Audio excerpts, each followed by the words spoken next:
I've been talking with my colleagues, our producer Tim Motte, as well as Debbie Georgiani, about an article from our partners with Catholic News Agency called "What Does It Mean to Be a Doctor of the Church?" If you remember this week, the Vatican announced yesterday on Thursday that St. John Henry Newman will be declared a doctor of the Church.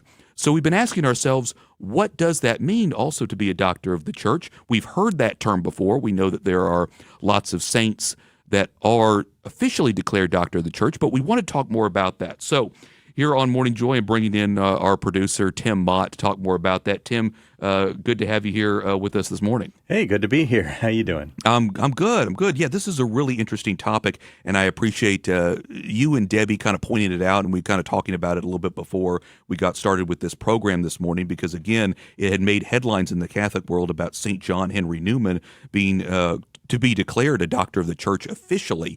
And I know that we've heard that term. You know, a lot of Catholics know about that, but they may not know a lot of the details, Tim. So you and I have been reading this article. What can you tell us, Tim, in terms of just an overview about what that means? Well, what my favorite thing about this is that it's kind of messes with your understanding of the English language a little bit, because you hear doctor of the Church. I'm like, what? Are you going to give me a prescription or something? Right. No, PhD, doctor. You can connect the word doctor to doctrine. If you want to know where doctrine comes from, doctors of the Church, because doctor is the Latin root for teacher. And so when we say doctor of the Church, we're really hearkening to Latin instead of English. But I love that point of contact. It's like this little bit of, I think the French word is frisson or something like that, where it's like, oh, it sparks that something in your head. Like, oh, doctor, that doesn't mean just physician. Anyway, so doctor of the Church means teacher of the Church. And that is, they're called that because they have had a huge impact on the doctrine, the teaching of the Church. That God gave everything to the apostles in the deposit of faith, but that's become, that we have to unpack that over time. And the doctors of the Church play a major role in that. Right, and you raise a good point, Tim, that we as human beings are constantly striving to learn more about God and increase our knowledge and working through Him. I really like that connection of you saying doctor with doctrine. That really helps me to understand a little bit more, to understand doctrine of the Church. In this article by CNA, they have a pretty good definition here. The title Doctor of the Church recognizes those canonized men and women who possess profound knowledge, were superb teachers, and contributed significantly to the Church's theology. Now, a number of these doctors of the Church, Tim, I think a lot of people would recognize. Some of these are notable saints that people would know, like St. Teresa of Avila, St. Augustine, St. Ambrose, St. Catherine of Siena, certainly St. Thomas Aquinas, and St. Therese of Lisieux. But I was going to say there's many more than that. In fact, there's some 37 now. I guess with when we add St. John Henry Newman, that'll make 38. But I guess most people don't even realize that, Tim, that we've got a number of saints that have contributed, like you're saying, over the years, over the church tradition, to our understanding of God and to our growing closer to Him in holiness. Yeah, and this is almost, I think in every single case, an honorary title that's given centuries or at least decades after their death, and you can see the influence of their work. It would be interesting to go through that table and see who was the one that was declared a doctor of the Church the quickest. What's interesting is that the earliest doctor of the Church, St. Irenaeus, was declared most recently by Pope Francis. Pope Francis. So it's interesting how we can take centuries and even millennia to recognize the impact of these doctors and actually give them that title. And what that title does, it doesn't change anything about them. Saint Irenaeus was already in heaven enjoying the beatific vision, right? For millennia before we called him a doctor of the Church. What that does is when you hear doctor of the Church, that tells you, the Catholic faithful, this is someone whose teaching you should pay attention to. Even if you don't understand all of it, maybe they're highfalutin or maybe they're not, this is something that is fundamental to your relationship with God, and it's worth your time to spend thinking about it. That's right. I'm glad you specified that, Tim, especially somebody who's reading something from St. Thomas Aquinas, for example. If you don't understand everything right away, that's okay. People have studied St. Thomas Aquinas, for example, all of their lives. So it's you don't have to understand everything. But I appreciate, by the way, Tim, you had printed out a list of all the doctors of the church, and you're right. There's a lot of information here, a lot to unpack of different years when they were alive, and then many, many, many years later, many centuries later, when they're actually promoted and declared a doctor of the church. It can be a bit overwhelming at first now that I'm looking through everything that you sent to me. I have a guess. I think that the one who was declared the fastest was probably St. Therese of Lisieux. She is the most recent doctor of the church in terms of when she died. And so I'm guessing that that's probably the one that got. Well, turned, she's got to turned be around up the there. If quickest. she's not the fastest, she's got to be very quick. And it just so happens, or maybe it doesn't so happen, maybe this is providential, that today, August 1st, is also the memorial of St. Alphonsus Liguori, who is a bishop and doctor of the church as well. So we're having this discussion, again, the day after the Vatican announced that St. John Henry Newman will be declared of Doctor of the Church. So maybe the Vatican is looking at the church calendar, or maybe God's just looking at his calendar in heaven to help make this announcement as well. So it's an interesting tie-in. I wanted to mention St. John Henry Newman in particular because he's an interesting saint and has had an impact, especially on many of us here in America and in parts of Europe in particular.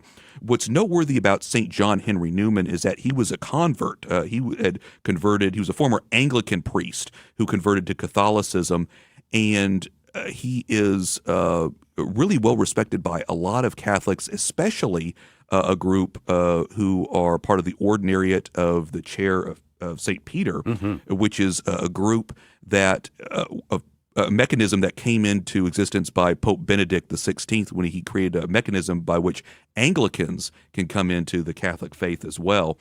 Tell me more about that, Tim, because I know that you've attended Mass at an Ordinariate parish. Well, not just attended Mass, but that was fundamental to my conversion to the Catholic faith because I was one of those Anglicans who came into the Catholic Church through the Ordinariate. And so it followed a very similar trajectory to St. John Henry Newman.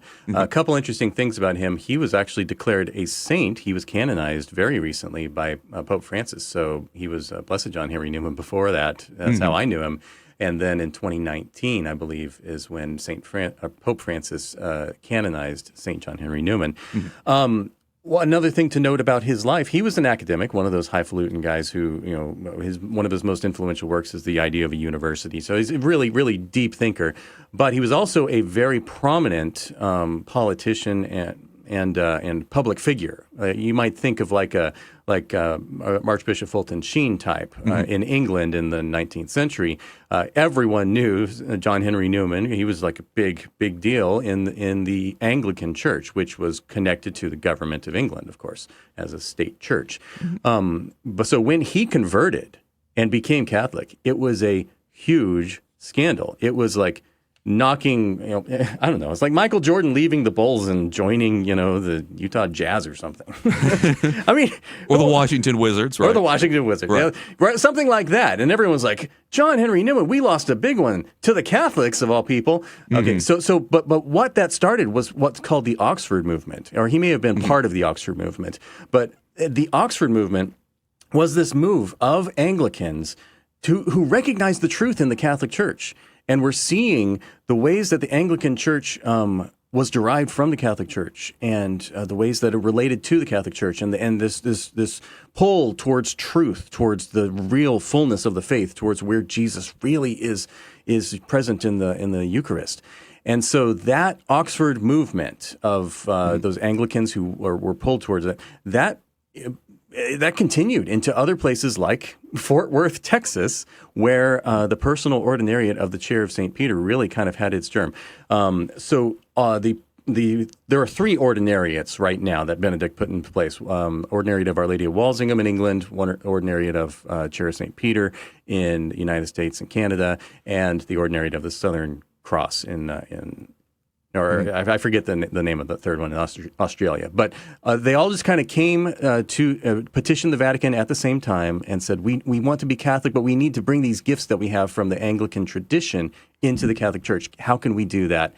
And so my journey from Anglican to Catholic is directly affected by what St. John Henry Newman did and why he's a doctor of the Church. Well, I appreciate your sharing that, Tim, your own personal story with that. One of the beauties of the Catholic Church is how we have these mechanisms by which we can have all these different types of liturgies, whether, ordinary, which keeps some of those Anglican traditions while being in communion with Rome. Of course, we have many Eastern Rite Catholic churches as well. Like I said, it truly is a universal church where we can, again, maintain some of these traditions, but be in communion and share this faith in the body of Christ. I also want to acknowledge all of those universities, of course, around the country that have a Newman Center, of course, as well. Usually a lot of Catholic students gather in a Newman Center to be able to gather in faith and fellowship as well. So, again, a lot of information there. Tim, I think we can also post this article about what does it mean to be a doctor of the church, because it's such an interesting, a lot of interesting tidbits as well. So I appreciate that, Tim. Appreciate your conversation about that as well. And for us, then, that wraps up the first hour of Morning Joy, where truth matters. If you aren't able to stay with us for the remainder of the morning and the next half hour, be sure to find us and follow us on social media. You can search Morning Joy Radio, or you can simply look up GRN Online, and that is the group that produces the show. So, if we are parting ways from here, God bless, make it a joyful day and weekend as well. Otherwise, we will see you back here after this quick break for more Morning Joy.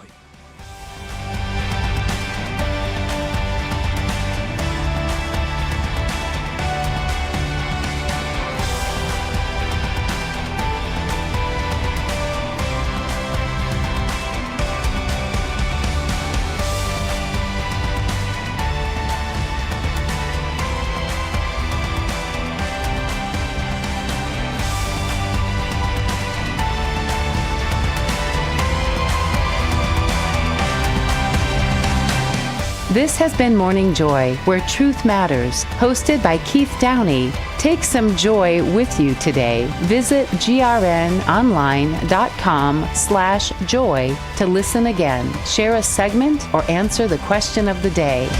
That's grnonline.com/joy.